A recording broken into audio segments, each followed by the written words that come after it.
tous. Là, je vais aborder un sujet un peu délicat et assez poussé. À chaque fois que je mets des audios dans la chaîne YouTube, c'est pour que les gens aient accès à l'information. L'information est un droit universel. Je l'ai déjà expliqué dans ma chaîne YouTube, dans un audio qui s'appelle L'information, l'informatique et Internet.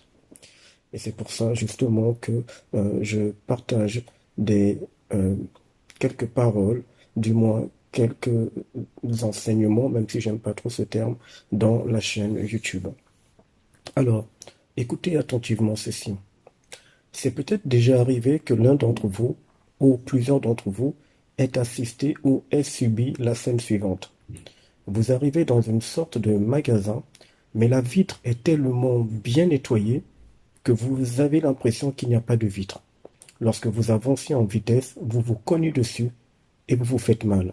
C'est à ce moment-là que vous réalisez qu'il y avait en fait une vitre ou qu'il y a une vitre. Et vous savez très bien que ce genre de situation est assez fréquente dans le monde. Pourquoi est-ce que l'humain ne perçoit pas la vitre lorsqu'il approche d'un bâtiment qui en détient au niveau de sa porte d'entrée ou de son hall d'entrée? Pourquoi? Pourquoi? La vitre en question, l'humain est convaincu qu'il n'y en a pas. Et c'est d'ailleurs pour ça qu'il fonce. C'est quand il se fait mal que finalement, il se rend compte qu'il y a donc une vitre. Alors, qui s'est déjà demandé pourquoi est-ce que l'eau est transparente? Pourquoi est-ce que l'eau n'a pas la couleur bleue ou la couleur jaune? Ou pourquoi est-ce que l'eau n'a pas la couleur marron? Ou peut-être même une couleur rouge ou noire? Pourquoi est-ce que l'eau a une couleur transparente? Et pourquoi est-ce que l'eau est indolore? Elle n'a pas d'odeur. Pourquoi? Parce que tout simplement, l'eau est vide. L'eau ne contient rien, elle est vide. Or, le vide n'a pas d'odeur et le vide, en fait, n'est pas une matière à proprement parler, c'est vide. C'est pour ça que lorsque vous avez une glace qui fait office de porte, si vous ne faites pas attention, vous pouvez vous faire mal parce que vous êtes convaincu qu'il n'y a aucune vitre, que c'est vide, que vous pouvez passer. Mais finalement, vous vous faites mal. L'eau est vide. Alors, écoutez ce que je vais vous dire maintenant par la suite. La science sait et a reconnu que la molécule d'eau, est composée de deux atomes d'hydrogène qui entourent un atome d'oxygène. Donc la molécule d'eau est composée de deux atomes. Or, vous allez voir avec moi qu'un atome n'est rien d'autre que du vide, puisque la science a également reconnu qu'un atome est constitué à 99% de vide, c'est-à-dire qu'il n'y a rien. Il n'y a rien. Alors, si l'atome est composé à 99% de vide, sachant que l'eau qu'il y a dans la Terre, l'eau de mer par exemple, la Terre entière est composée à 70% d'eau. Le corps carbone est composé à 70% d'eau. Le cerveau humain est composé à 70% d'eau. En fait, le corps humain, lorsque je dis souvent dans les audios que c'est un hologramme, c'est une technologie hautement avancée, c'est parce que cette technologie est difficilement perceptible par celui qui n'est pas encore connecté à son propre esprit, qui n'a pas encore fusionné avec l'ajusteur de pensée. Les gens, quand ils voient le corps humain, parce qu'ils peuvent le toucher, ils sont convaincus que ce corps est réel, alors que ce corps est vide. Ce corps est vide. En dessous de la peau, des os, de la chair et des veines, de tout ce qui constitue le corps humain, il a été montré que le corps humain est composé d'atomes. Le corps humain est composé d'atomes. Alors, quand on se rend compte que le corps humain est composé d'atomes, on se rend donc finalement à l'évidence suivante. Étant donné que les atomes sont vides, eh bien, il est donc facile d'arriver à la conclusion que le corps humain est en fait vide. C'est un hologramme. Et c'est pour ça qu'il est rempli à 70% d'eau. L'eau, si elle est transparente et si elle n'a pas d'odeur, c'est parce que c'est du vide. Il n'y a rien, c'est complètement vide. Mais dans ce cas, comment se fait-il que nous puissions voir la matière chère? Comment se fait-il que nous puissions voir les autres matières? Je rappelle ici que les planètes sont composées d'atomes également. Les planètes que vous connaissez, dont on vous parle dans vos études, sont composées d'atomes. L'atome est vide. Il n'y a rien. Ce qui veut donc dire ici que tout ce que nous voyons n'est qu'une projection, un hologramme,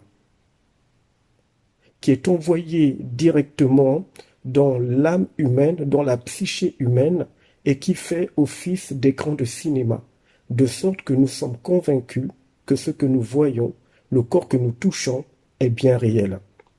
Et pourtant, ce n'est qu'un hologramme, puisque sa composition, qui est celle de l'eau, est en fait vide.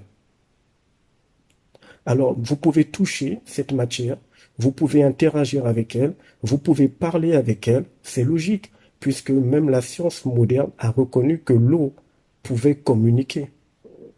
L'eau communique, mais c'est logique. Et vous allez donc comprendre pourquoi est-ce que les entités peuvent facilement passer dans le corps humain, passer là où elles veulent, parce que le corps humain est vide. Elles ont donc facilement accès à l'âme humaine. Et vous allez voir que lorsque l'homme et la femme sont dans leur relation intime, eh bien les liquides qui sont libérés, mis à part cette sueur, cette transpiration, c'est également de l'eau. C'est du vide. Parce que c'est composé d'atomes. Parce que le corps humain est composé à 70% d'eau. Or, l'eau est composée d'atomes. Les atomes sont vides. Il n'y a rien dedans.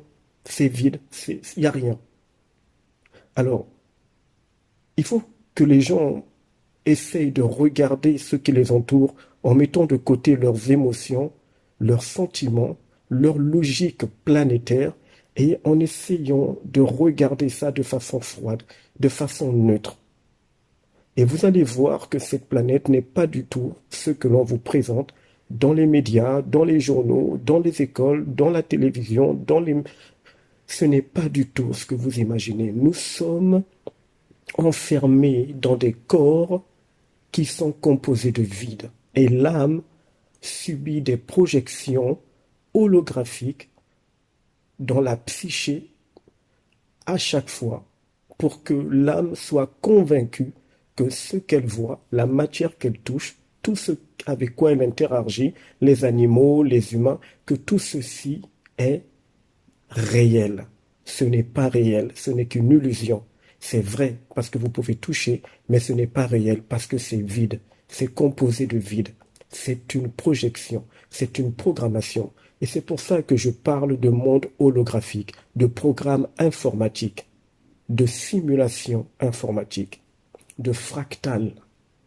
Parce que c'est un codage informatique venu d'autres dimensions qui est difficilement compréhensible ou qui est difficilement visible pour le commun des mortels.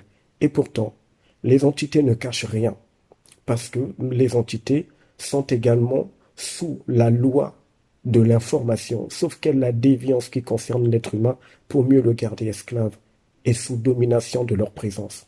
Mais rien n'est caché. Les scientifiques savent très bien que l'atome est composé à 99% de vide. L'eau est composée d'atomes. Et tenez-vous bien, le corps humain, notre corps, qui est composé d'atomes, le corps humain possède des milliards et des milliards et des milliards d'atomes. Donc à tous les niveaux, il est vide. Il n'a rien du tout. Vous voyez pourquoi je parle d'une technologie hautement avancée qui arrive à convaincre l'humain que la chair qu'il touche, les arbres, les voitures, la nature est réelle, alors que ce n'est pas réel. Alors, si ce n'est pas réel, comment se fait-il que l'humain arrive à voir cela? Mais parce que tout simplement la psyché humaine est sous contrôle d'une race d'entités qu'on appelle les archontes, dont la spécialisation est de créer, mais comme elle ne crée pas, je dirais plus, est de fabriquer l'illusion. Une illusion tellement performante qu'elle est convaincante pour l'âme. Une illusion tellement bien faite que cette illusion holographique, eh bien, on peut la toucher, on peut la voir, on peut même la respirer. Mais ce n'est qu'une illusion, c'est un hologramme, c'est un programme. Ce n'est qu'un encodage d'une dimension qui dépasse de loin l'entendement de l'être humain. Rien n'est caché, tout est sous nos yeux. À plus tard.